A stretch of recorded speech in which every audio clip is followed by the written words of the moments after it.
Kind of reminds me of osenbe, which is rice cracker, but obviously it's much more heavy and more filling than rice crackers, and it tastes much better since it's homemade.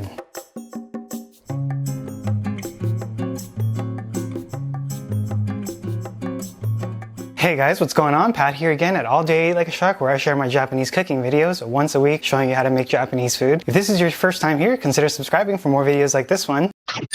Today what we're going to be doing is making yakionigiri, which is literally a grilled or toasted rice ball. And here I have about 2 cups worth of rice, white rice, Japanese rice, and a little bit of sesame oil, which we're going to be using for some additional flavor, a tablespoon of mirin, and 3 tablespoons of shoyu, soy sauce. What we're going to do is mix all of the rice with the soy sauce and the mirin, mix it all together, leave a little bit for brushing on, which is optional. You don't have to do that. You don't have to mix it either. You can actually just brush it on top right away as soon as you start it, or you can mix it all together a little bit like I'm doing right now, and that way you have a little bit more flavor in each bite. Personal preference. So question of the day, do you like to eat yakionigiri with all of the seasonings mixed in, or do you like to put it on the top and bottom, kind of like a sandwich? If you're wondering what I have here, this is just parchment paper. I have my stainless skillet here, and the reason I'm using parchment paper is because I don't want to use oil to make it oily, and the parchment paper helps the yakionigiri not to stick to the pan. I'm just going to push down in here, and then we're going to cut off some of these corners so that way it's not so much of a fire risk. So cut that off right there, cut that off right there. So I'm just going to preheat on low heat, and once we have our yakionigiri balls shaped, what we're going to do is put it on the pan for about 3 to 4 minutes on each side on medium-low heat until a nice crust forms. First thing I'm going to do is set up my cutting board here. We'll get it a little bit wet, put some water on here so that the rice doesn't stick, and then I'm going to take out about 3 cups of rice. We're only going to use 2. And be careful if it's hot, by the way. You don't want to get burned. And then I'm going to mix the mirin and the shoyu together. And you can also put in a little bit of gomabura, sesame oil. You want a little bit of a different flavor profile.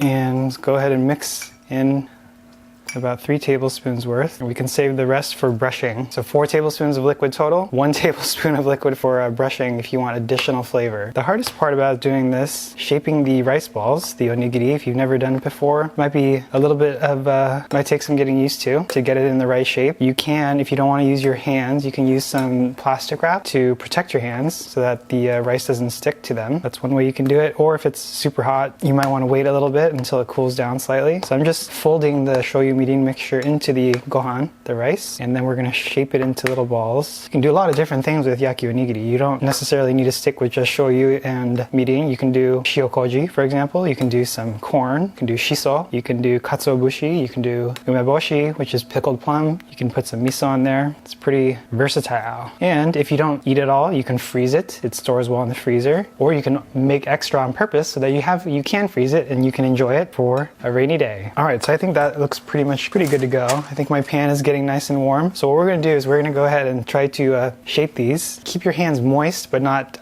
too moist because it's going to make the rice mushy. So we're going to just grab small cups worth and then shape it into a triangle. If you don't want to do triangle, you can just do a ball too. That might be easier. I'm just going to show you how to do balls because I think they look a little bit better sometimes. So you want to push down so that the rice is compacted and it'll stick together. Otherwise it might fall apart. So you want to put some pressure on there. So there's one. So here's the second one. And you can do these in whatever size that you like, but usually I do them about 1 inch thick, maybe 2 to 3 inches wide. So we can put these first 2 on. And like I said, you want to do it for about 3 to 4 minutes on each side. All right, so there's my third one. So there's 4. So we'll go ahead and start with these right now, and then we can do the rest once there's a little bit more space on the pan. So one key point when you're making your yakionigiri is to wait until the first side has grilled a little bit before flipping it over. And then once it has grilled, then you can brush on a little bit more. It's totally optional, but if you want more flavor, highly recommended. I'm just going to put some on. It'll gradually soak through. You don't need to really do too much. And this is if you like your yakionigiri to have a stronger flavor.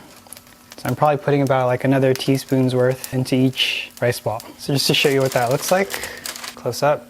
And we'll let that go for another 2 to 3 minutes, and then we'll be pretty much done with our first batch, and then we'll do the rest. Pretty straightforward. Question of the day. If you've ever made yakionigiri before, let me know in the comments below. Okay guys, so it's been just about 2 to 3 more minutes, and I think this is just about done. So I'm going to use my fish spatula to go ahead and take these out of the pan so that they don't break. Looks like these are pretty solid, but I have had instances where it didn't completely stay together, so always be on the safe side and use a spatula. Alright guys, so here it is. Yakionigiri with a little bit of shoyu, soy sauce, a little bit of goma abura, sesame oil, and mirin. So I hope you guys give this a try. Very straightforward, very delicious, very easy to make. If you like this video, let me know with a thumbs up. Subscribe if you haven't already for more videos like this one. And other than that, I'll see you in my next video.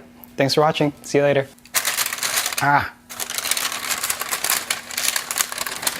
Gotta be careful with parchment because